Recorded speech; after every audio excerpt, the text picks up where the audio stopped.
नमस्कार दोस्तों, मैं कैलाश आप सभी का आपके अपने YouTube channel GS with Kailash sir में स्वागत करता हूं। दोस्तों, आज से हम जीएस स्पेशल की एक स्पेशल सीरीज स्टार्ट करने जा रहे हैं जिसमें टॉप 25 क्वेश्चंस होंगे जो कि मोस्ट इंपॉर्टेंट होंगे आने वाले एसएससी के एग्ज़ाम्स जैसे SSC CHSL, SSC MTS, SSC CGL और लेखपाल भर्ती परीक्षा। इसी प्रकार से SSC railway, bank, police, UP RO और PCS सभी के लिए ये समान रूप से उपयोगी होने वाले हैं। तो चलिए सेशन को स्टार्ट करते हैं। ये सेशन आज से स्टार्ट किया जा रहा है आप लोगों के लिए। पहला क्वेश्चन, हड़प्पा संस्कृति की मुद्राओं एवं पक्की मिट्टी की कलाकृतियों में से किस पशु का चित्रण नहीं किया गया? जो हड़प्पा संस्कृति की जो मुद्राएं मिली हैं, इनमें पक्की मिट्टी की कलाकृतियाँ जो हैं, इनमें किस पशु का चित्रण नहीं मिलता है? तो इसमें किसका चित्रण नहीं मिलता है? गाय का। गाय का जो उल्लेख आता है ये वैदिक सभ्यता में आता है।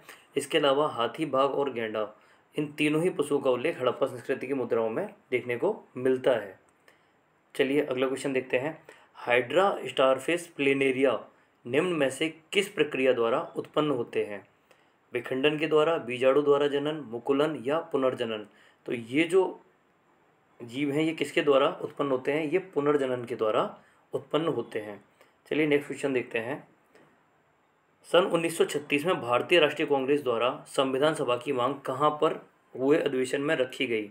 जो संविधान सभा की मांग रखी गई थी ये किस अधिवेशन में रखी गई? तो ये 1936 के अधिवेशन में रखी गई भारतीय राष्ट्रीय कांग्रेस, जिसकी स्थापना A.O. ह्यूम के द्वारा 1885 में की गई और इसने भारत की आज़ादी में एक अहम भूमिका निभाई। तो 1936 में भारतीय राष्ट्रीय कांग्रेस द्वारा जो संविधान सभा की मांग की गई वो किस अधिवेशन में की गई? आंसर हो जाएगा फैजपुर अधिवेशन, जिसकी अध्यक्षता जवाहरलाल नेहरू के द्वारा की गई। और ये पहला अधिवेशन था जो गाँव में आयोजित हुआ। गाँव में आयोजित होने वाला ये फैजपुर अधिवेशन पहला अध्यक्ष था और इसमें अध्यक्ष कौन रहे? तो इसमें अध्यक्ष रहे जवाहरलाल नेहरू। बढ़ते हैं अगले क्वेश्चन की तरफ। होगेनक्कल जलप्रपात किस नदी के तट पर स्थित है? तो हम जानते हैं जो होगेनक्कल जलप्रपात है ये तमिलनाडु राज्य में स्थित है। और ये किस नदी पर स्थित है? तो चौथा क्वेश्चन आप लोगों के सामने, आंसर हो जाएगा कावेरी नदी, डी कावेरी नदी। तो ये कावेरी नदी पर स्थित है। अगला क्वेश्चन, संविधान के किस अनुच्छेद के अंतर्गत न्यायालयों द्वारा संसद की कार्यवाही की जांच करना प्रतिबंधित किया गया है? न्यायालय को द्वारा संसद की जो कार्यवाही होंगी, मतलब संसद की जो कार्यवाही होंगी ये न्यायालय की जांच के परे होंगी। तो इनकी न्यायालय द्वारा जांच नहीं की जा सकती। संसद में जो भी डिसीजंस लिए जाएंगे उन्हें न्यायालय कवर अप नहीं करेगा, इससे प्रतिबंधित किया जाता है। किस अनुच्छेद के द्वारा? आंसर होगा बी, अनुच्छेद 122। अगला क्वेश्चन देखते हैं। भारतीय संविधान का अभिभाषकत्व निहित है, मतलब गार्जियन किसे बनाया गया है? भारतीय संविधान को जो गार्जियन बनाया गया है ये किसे बनाया गया है? तो हम जानते हैं भारतीय संविधान को जो गार्जियन है कौन होता है?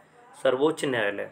इसी प्रकार से अगर हमारे मूल अधिकारों का भी हनन होता है तो सर्वोच्च न्यायालय ऐसे मूल अधिकारों को हनन करने वाले कानून का शून्य घोषित कर सकता है। तो हम जानते हैं भारतीय संविधान का गार्जियन कौन है, या संविधान की अंतिम व्याख्या करने का अधिकार किसके पास है? सर्वोच्च न्यायालय के पास। पढ़ते हैं अगले क्वेश्चन की तरफ। उत्तर प्रदेश में लोकायुक्त का पद सृजित किया गया। तो उत्तर प्रदेश में जो लोकायुक्त का पद सृजित किया गया था ये कब किया गया था? 1975 में, 1975। आंसर क्या हो जाएगा हमारा? ए, 1975। अगला क्वेश्चन, गुप्त काल का पक्की ईंटों से बने भीतरगांव मंदिर स्थित है। ये हमने यूपी स्पेशल की सीरीज में भी सिमिलर क्वेश्चन को देखा था। काफ़ी अच्छा क्वेश्चन है जो पूछा जाता रहता है अक्सर। तो गुप्त काल का पक्की ईंटों से बना भीतरगांव मंदिर स्थित है। ये मंदिर कहाँ स्थित है? B, Kanpur, B, Kanpur. अक्टूबर 2021 में राष्ट्रीय बाल अधिकार संरक्षण आयोग NCPCR का अध्यक्ष किसे नियुक्त किया गया? राष्ट्रीय बाल अधिकार संरक्षण आयोग जो कि एक किस प्रकार का आयोग है? ये सांविधिक आयोग है या फिर कह सकते हैं गैर संवैधानिक आयोग है। इसके लिए संविधान में कोई भी आर्टिकल डेडिकेटेड नहीं है। तो 9 का आंसर क्या हो जाएगा? प्रियंक कानूनगो। आंसर हो जाएगा आपका सी, प्रियंक कानूनगो को इसका अध्यक्ष नियुक्त किया गया है। बढ़ते हैं अगले क्वेश्चन की तरफ। निम्नलिखित में से कौन सा लोक नृत्य दिए गए राज्य से सुमेलित नहीं है? इनमें से कौन सा लोक नृत्य है जो दिए गए राज्य से सुमेलित नहीं है? हम जानते हैं भांगड़ा जो है वो पंजाब से संबंधित है, बिल्कुल ठीक। इसके अलावा डांडिया गुजरात से और बाउल जो है ये पश्चिम बंगाल से। तो यहाँ पर सुमेलित कौन सा नहीं है? यहाँ पर बिहू सुमेलित नहीं है, बिहू सुमेलित नहीं है। चलिए बढ़ते हैं अगले क्वेश्चन की तरफ। किस प्रकार के विदेशी निवेश को असुरक्षित माना जाता है? जो डायरेक्ट इन्वेस्टमेंट होता है, फॉरेन इन्वेस्टमेंट होता है, ये किस प्रकार का जो होता है इससे असुरक्षित माना जाता है। तो जो पोर्टफोलियो में जो निवेश होता है इसे असुरक्षित माना जाता है। अगला क्वेश्चन, कौन सा देश आर्थिक सहयोग के बहुक्षेत्रीय तकनीकी बिम्स्टेक के लिए बंगाल की खाड़ी की पहल का सदस्य नहीं है?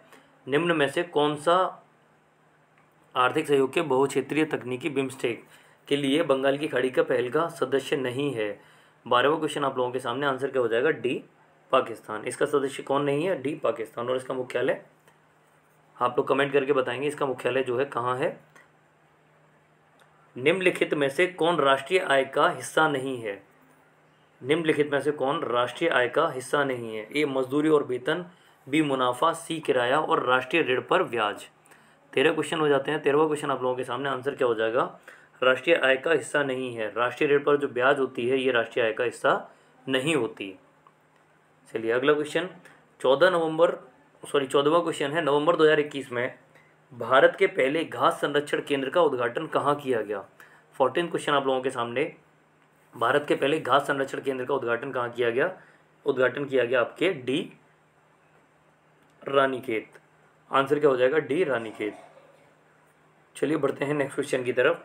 भारत और जापान की दोस्ती का प्रतीक रुद्राक्ष कन्वेंशन सेंटर कहाँ स्थापित किया गया है? भारत और जापान जो है इनके जो टर्म्स हैं काफ़ी अच्छे हैं, आप जानते हैं। तो भारत और जापान की दोस्ती का प्रतीक रुद्राक्ष कन्वेंशन सेंटर कहाँ स्थापित किया गया है? तो आंसर क्या हो जाएगा? ए, वाराणसी। ए, वाराणसी। हाल ही में किस राज्य सरकार ने 31 दिसंबर 2022 तक राज्य की सभी ग्राम पंचायतों को ब्रॉडबैंड से जोड़ने का लक्ष्य निर्धारित किया है? किस राज्य सरकार ने? 4 ऑप्शन दिए हुए हैं। तो 16वें क्वेश्चन का आंसर हो जाएगा बी, उत्तर प्रदेश। ये लक्ष्य किसके द्वारा रखा गया है? ये उत्तर प्रदेश के द्वारा सभी ग्राम पंचायतों को ब्रॉडबैंड से जोड़ने का लक्ष्य निर्धारित किया गया है। अगला क्वेश्चन 17, लेटेराइट मिट्टी के निर्माण हेतु उत्तरदायी है। जो आप जानते हैं लेटेराइट मिट्टी है, हम जानते हैं भारत में जो मिट्टियाँ पाई जाती हैं, मिट्टियों को कितने प्रकार में डिवाइड किया जाता है? मिट्टी 8 प्रकार की होती है। मिट्टी कितने प्रकार की होती है? 8 प्रकार की। इनमें से लेटेराइट मिट्टी के निर्माण हेतु उत्तरदायी क्या है? तो लेटेराइट मिट्टी के निर्माण हेतु उत्तरदायी है अपक्षालन एवं केशिका क्रिया। अपक्षालन एवं केशिका क्रिया। अंग्रेजी शिक्षा प्रणाली की शुरुआत किस गवर्नर जनरल के शासनकाल में हुई? 18 क्वेश्चन आप लोगों के सामने। अंग्रेजी शिक्षा प्रणाली की जो शुरुआत हुई थी मैकाले के घोषणा पत्र के द्वारा की गई थी, और मैकाले ने सिफारिश की थी, इस प्रकार से ये स्टार्ट होती है। किस गवर्नर जनरल के शासनकाल में? तो Lord William Bentinck. Lord William Bentinck जो 1829 से 1834 तक भारत के गवर्नर जनरल रहे, और इन्होंने ही 1829 में राजा राममोहन राय के प्रयासों से सती प्रथा पर रोक लगाने का कार्य किया। मुद्रास्फीति से कौन लाभान्वित होता है? ए, लेनदार, बी, देनदार, सी, बैंक या डी, नागरिक। तो मुद्रास्फीति से लाभान्वित होने वाला व्यक्ति कौन होता है? तो आप जानते हैं कौन लाभान्वित होगा? देनदार। जो देनदार होगा ये इससे लाभान्वित होगा। मुद्रास्फीति को हम किस रूप में जानते हैं?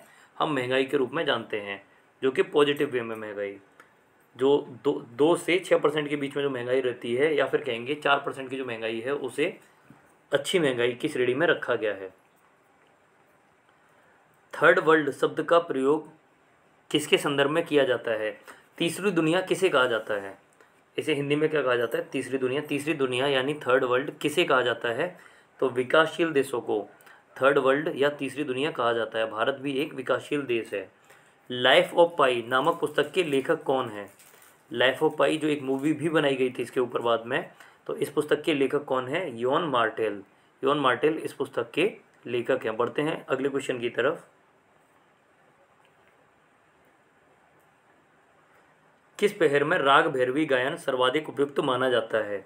तो हम जानते हैं जो दिन होते हैं इन्हें पहर में डिवाइड कर लिया जाता है या पहर में बांट लिया जाता है। किस पहर में राग भैरवी गायन सर्वाधिक उपयुक्त माना जाता है? 22वां क्वेश्चन आप लोगों के सामने। रात का पहर, सुबह का पहर, शाम का पहर या तीसरा पहर? तो हम देखेंगे आंसर क्या हो जाएगा। इसका आंसर हो जाएगा सी, सुबह। सुबह का जो पहर होता है इसमें राग भैरवी का गायन उपयुक्त माना जाता है। कंप्यूटर के किस भाग को नर्व सेंटर कहा जाता है? कंप्यूटर से रिलेटेड क्वेश्चन भी हैं जो एग्जाम्स में पूछे जाते रहते हैं, तो ऐसा ही एक क्वेश्चन है, कंप्यूटर के किस भाग को नर्व सेंटर कहा जाता है? सभी लोग आंसर करेंगे। ए, सॉफ्टवेयर, बी, हार्डवेयर, सी, कंट्रोल यूनिट या डी, प्रोग्राम्स। तो इसका आंसर क्या हो जाएगा? इसका आंसर हो जाएगा सी, कंट्रोल यूनिट।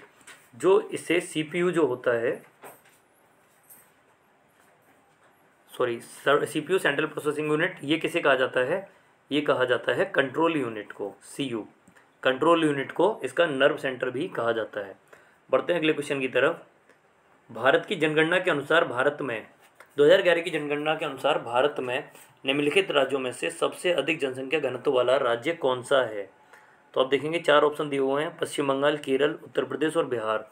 तो हम जानते हैं भारत में सर्वाधिक जनसंख्या घनत्व वाला राज्य जो निर्धारित किया गया 2011 की जनगणना में, वो कौन सा था? बिहार। बिहार की जो जनसंख्या घनत्व था सबसे अधिक था, जबकि जनसंख्या सबसे अधिक किसकी थी? उत्तर प्रदेश की जनसंख्या सबसे अधिक थी। चलिए आज का आखिरी क्वेश्चन, 25वां क्वेश्चन, जल की संशुद्धि में कौन सा रसायन प्रयुक्त होता है? तो जल को शुद्ध करने के लिए कौन सा रसायन का प्रयोग किया जाता है? 25 क्वेश्चन। और आप देखेंगे potassium sulphate, potassium permanganate, sulphuric acid या नाइट्रिक एसिड। तो जल को शुद्ध करने के लिए पोटेशियम परमैंगनेट का प्रयोग किया जाता है। तो दोस्तों ये श्रृंखला जो है 25 क्वेश्चंस की अब से आपके लिए डेली लाई जाती रहेगी। सब जिसने चैनल को सब्सक्राइब नहीं किया है, चैनल को सब्सक्राइब करना है और वीडियो को लाइक कर दें और कमेंट सेक्शन में हमें बताएं आपको ये वीडियो कैसी लगी। मिलते हैं नेक्स्ट क्लास में नेक्स्ट वीडियो के साथ। Good evening.